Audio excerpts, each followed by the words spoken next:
On October 20th, 2018, the citizens of Tipperary town and its surrounding hinterland took to the streets in protest over what they felt was years of neglect by local and national authorities. Much of the frustrations in Tipperary town echo experiences of many towns all over the country.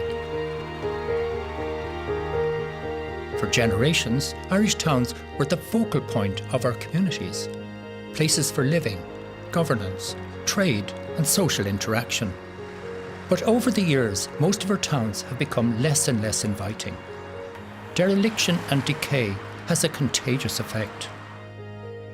Now, the new National Planning Framework and the Town Centre First initiative are setting out to reverse this decline and bring life back into our towns and villages.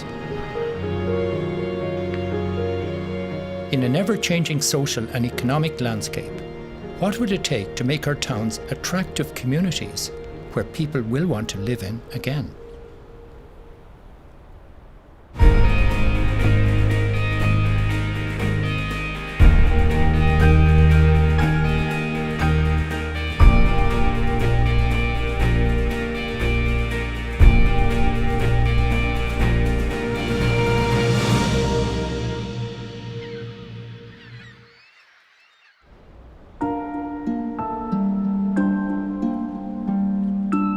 Despite Ireland's population boom and our current housing crisis, Ireland's towns have been depopulating for decades.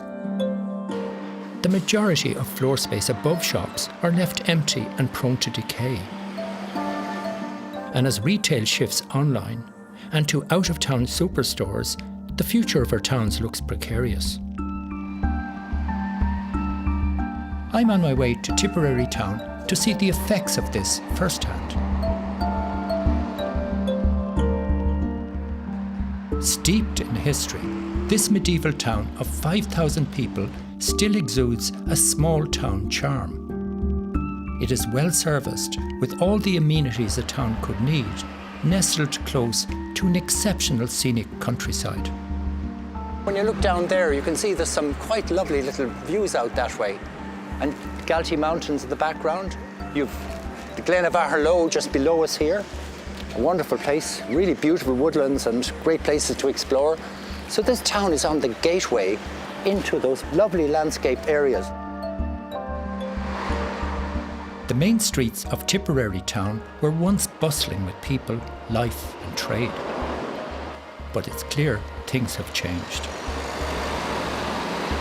What's it like with all the traffic? I try to avoid this main street because the traffic here is horrendous all the time. It never stops. And early in the morning, the speeding that goes on in with trucks, crazy. Yeah. 365. Yeah. And you know, has no solution come up? I mean, the footpaths are narrow and really it must be very difficult. And it's absolutely crazy. Well, it feels like the town is forgotten. And are you living in the town? Yeah.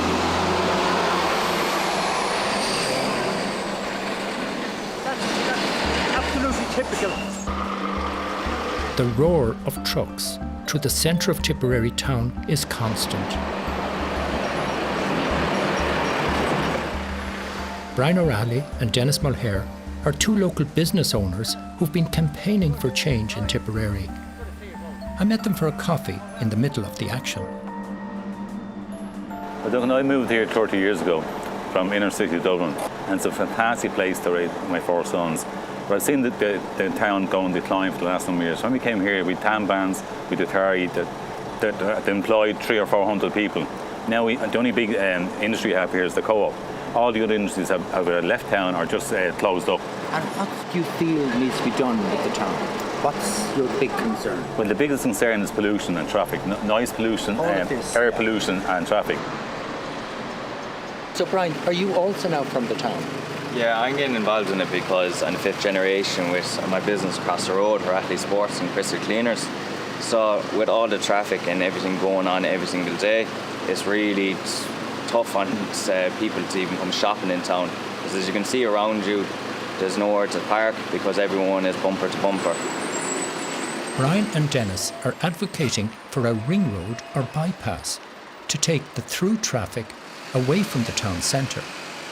But because of the river and railway, a ring road is particularly expensive for Tipperary town.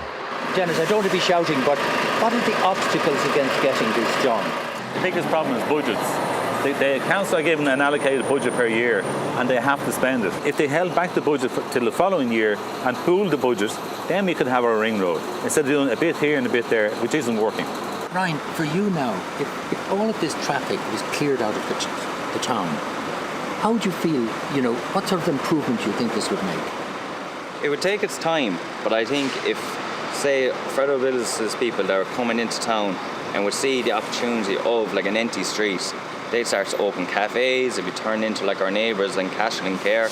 People could actually go from shops to shops, there's no rush of trying to get across the traffic.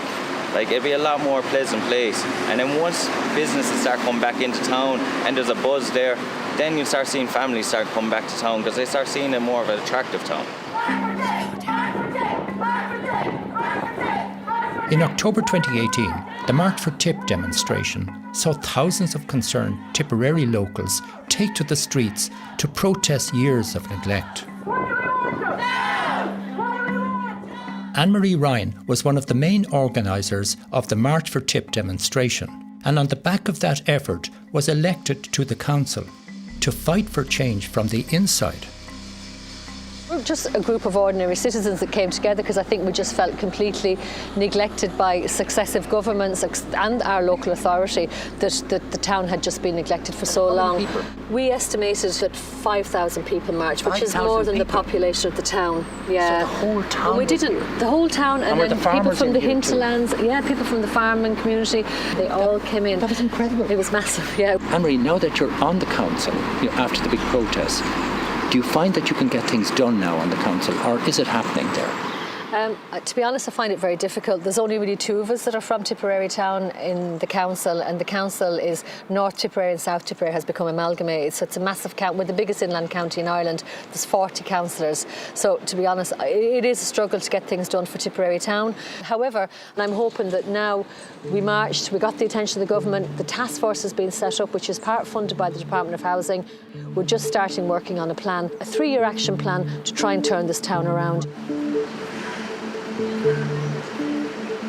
When you look at spatial plan, you say what works if people want to live in the town centre. They want good quality education, good quality infrastructure, green spaces. We have green spaces in the town. We have a River Arrow walkway that's about to be developed, which is a biodiversity walk. We've got the Tipperary Hills up here. We've got great green spaces on our doorstep. We've got the Glen of Ahalo. We've got a train station. We've got everything. But we also have tons of trucks, and we've got 50,000 vehicle movements a week going through the town. It's terrible. So how can you regenerate a town centre with that amount of traffic movement? It's a fundamental thing for us. Right. Infrastructure is just one way in which the town is striving to reclaim its identity. The proposed Tipperary Town Heritage Action Plan, the first in the country, is a concerted drive to reassert the cultural significance of the town. Tipperary has a strong possibility of being a tourism destination because we have a name that's it's priceless, the name Tipperary. It's world renowned, it's known all around the world. So I think there's a lot of heritage-led regeneration possibilities with our name alone, our military history, our butter making, the list is endless really.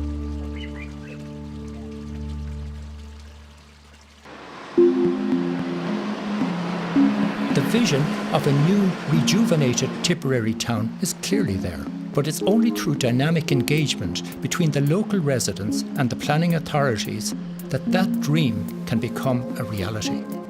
And there is hope. Raymond Lonergan has lived in Tipperary all his life. When the council proposed a new roundabout at the top of the town, where he had played as a child, he was inspired to propose a more people-friendly alternative. Traditionally, this would have been an amenity area where skittles was played. There was Irish dancing, believe it or not, at one point during the festival. But the roundabout that the council proposed takes away from a very important space within the urban area, for people walking, older people, children, etc. What I took to the council was a couple of proposals to show them visually what the area might be like with a green space or a paved space, but just a space that people could use. The council, to give them their due, came up with this proposal. Oh, this is the council's drawing? Yes, it is the council's drawing, but good. based so they're on... thinking this way now. Yeah, and they've contributed. Oh, good. You've created a public space here, and you've created a public space on this side. This town has a lot to offer as regards amenities. I don't think roundabouts add to things. Not to be harping on about roundabouts, but I don't see tourists pulling up to take photographs of roundabouts in any place I've ever been. I think beautify the urban space. It's a heritage town. Have your cafes attract people in. The people here will look after the rest. This collaboration between the council and locals like Raymond brings hope of a new direction for the town. On the back of work done by the new task force, Tipperary County Council recently appointed a design team to explore a new N24 route to bypass the town. The council also announced a further €6 million in public realm improvements to include traffic calming, road and pavement upgrades, a new market area and riverside walk. I hope this is only the start of a long-term solution to the enormous traffic in the town and other towns struggling with the same problems across the country. I've learned a lot from the people in the town here in Tipperary today. There's about 4,500 people living with those conditions. And there's no doubt all of those cars and trucks that are going through the town, they don't want to be there either. They're stuck in this awful traffic, so nobody's winning. Just minutes outside the town, you feel you can breathe again. And the wonderful landscape reveals itself. It's encouraging to see the people of Tipperary embark on a journey to reimagine their town. But to get a sense of what the destination might look like, I'm on my way to Clonakilty, County Cork, a town that's managed to overcome its own challenges to become a model for what a thriving town can be.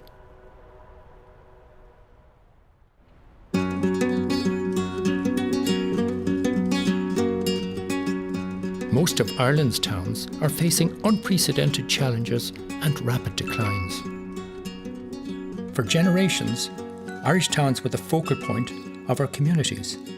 I'm on a journey to find out what it would take to bring our towns back to being family-friendly environments where people come first. Coming into Clonakilty, a wonderful town, a very vibrant town, a very historic town. This approach into the town now with landscape of trees. And you know what you notice here, there's no sprawl on the edge of towns, there's no ribbon development. And you've got all of the old walls, you know, the historic part of the town still intact.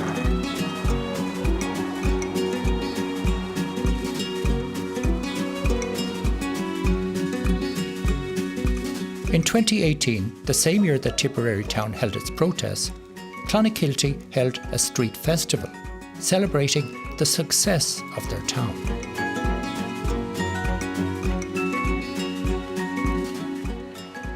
Urban planners across Ireland often use Clonakilty as an example to show how a town centre should look when redesigned with a people-first approach. But how did they get here?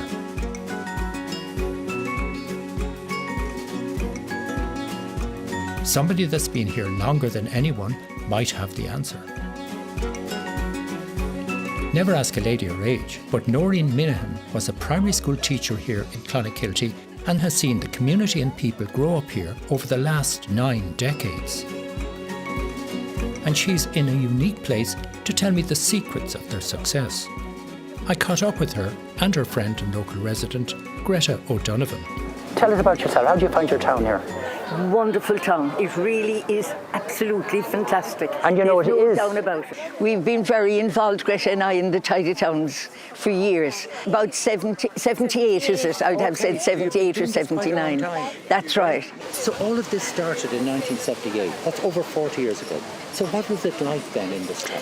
Well, particularly on the day that the rubbish would be collected, the bags of rubbish that were attacked by the dogs and by the crows and everything like that, it was an awful mess. And she took... Yes, sorry, Noreen, go on. Interrupting you. It was the first sign. People who came off the ferry, for example, that's the first thing they would see when they'd enter Clonakilty is rubbish on the streets. And we just said, This has to stop. And then there was one particular Saturday then when the whole town came out and the whole town started brushing and cleaning, and the urban council provided bags for the rubbish. Right, so they facilitated. They facilitated Which it. is so important. And we put all the rubbish into the bags and they collected it and disposed of it. Right, so this is how your town started out in becoming such a lovely town. And then Greta had a big meeting, and she brought a gentleman down from the department in Dublin. There's one thing I'll never forget. The man from Dublin said, "How can you expect people to invest in your town if you haven't pride of place?"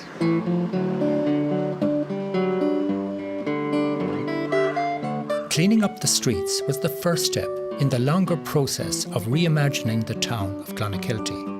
And central to that was the work of town architect and former student of Noreen's, Billy Houlihan.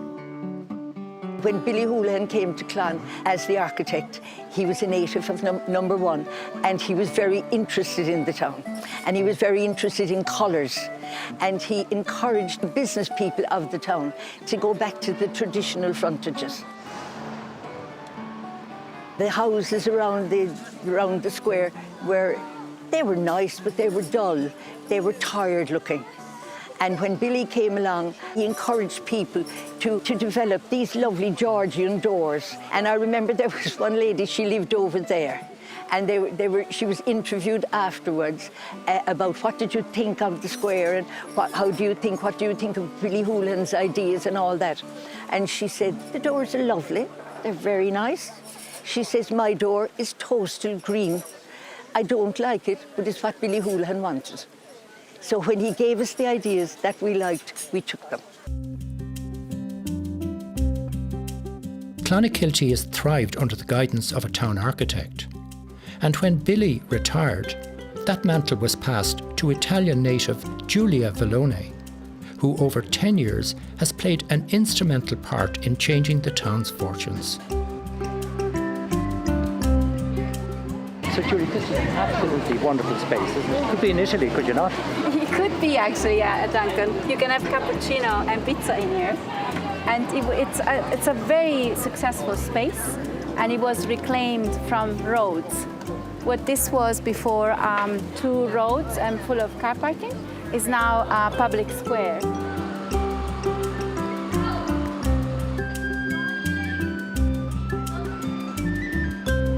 I noticed one thing, by the way.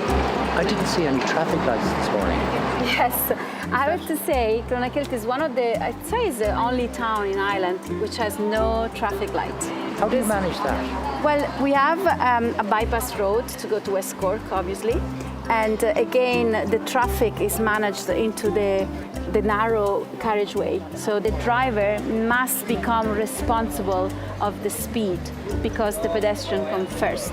Rather than regulatory measures like signage, traffic light, road marking, this becomes purely on the human responsibility and the context that they can't physically go faster. So when you were designing now for the town, Julie, what were your priorities? The priority obviously is create almost a stage for the community, because the strength of those towns, especially in rural Ireland, are the community. And it's about cultivate that asset. So by giving a town square to this community, you can evolve by this. The biggest challenge in the end of the day is to attract people to live back in the town centre. We have seen how shops benefited about footfall after this intervention, but the further target is indeed to have people living about the shops. How do we attract people to leave the landscape or the romantic landscape outside the town and come back to the town centre? And this public realm, it's an asset we have. In effect, this is what we call vibrant and placemaking. This is wonderful what you're doing here in the town, and you've done already. But was it difficult to do this? As every change, it's very difficult, Duncan. Nobody really likes changes. But when you propose a vision, and the vision comes from leadership of local authority where there is a multidisciplinary job in terms of various departments, you build up a vision and then you work together with the people. It's a very important participatory process where the citizens are involved into the design process, where they know why this change is required. Julia took me to see the latest example of her collaboration with the County Council, a local flood relief scheme on the banks of the Argaideen River. If I remember the last time I was here, there's no footpath. There was 2 lines of cars rushing through here, and there was no trees certainly here. This road was two-way traffic, and there was a car parking here, there was no footpath here, so there was a good opportunity to reduce the traffic to one way and to address this large footpath for inclusive approach and trees. And we couldn't have done this unless the OPW, who did the relief work, worked with us together, and we designed together the effect, the delivery. In fact, the wall is also been designed to have planters, and the planters can add a little bit of green element and biodiversity into the river. So why couldn't you, from the County Council point of view, have done it on your own? We do have plans, obviously, for each street to deliver universal access and footpath. However, we don't have funding to do this type of project. So our policy is that at every opportunity where there is works, either be road or flood relief schemes, we can build in this extra added value. It's inspiring to see how far Clonakilty has come. Julia has continued to build on the legacy established by her predecessor, Billy Houlihan. Before I left town, I didn't want to pass up the opportunity to meet Billy himself, who is today project director of one of the town's biggest tourist attractions, the Model Village. That's the main street now. With the original Clonakilty, the main street went north-south, and that was it there with the fair in place. When I was young, going to school on the first Friday of every month, that was absolutely what was on the street that time. Looking at the Model Village, you feel you might be seeing the town as Billy did when he was town architect. So as town architect over those years, how did you overcome the obstacles? Because every time you want to kind of bring in a new measure, you know, you're going to get pushback. Absolutely. First of all, Duncan, I'd say that there was no formula. I think when people see nice things, improvements, they begin to say, well, how did you get that done? How did you do that? And then you sort of change the way you tackle it. But if we move it beyond now the kind of the aesthetics to the real issues of people living in the town. Behind it all, that was the focus that we had. How do you get people to stay in town? You will if you have a nicer public realm. Yeah. Like, people are not going to live in a place that's, we say, overrun with traffic, that's looking bad, that people don't look after, that people don't love, really. We know the towns are derelict now in the centres, in lots of locations. So we should designate those now for the future development and force new developments back in there using those spaces. There's a huge opportunity now to do new things because we're down on our knees really relating to our built environment. And there's an opportunity to do things differently. And there's a whole young generation crying out for houses. And this is our chance now to sell them something, a dream. The secret to the success of Clonakilty is having an active community who, working under the direction of visionary architects and planners, take pride in their town and optimise every opportunity to make it better. Over the next year, all local authorities are going to public consultation on their proposed development plans. Constructive public engagement on these plans could offer the best chance communities have to breathe new life and vibrancy back into our town centres.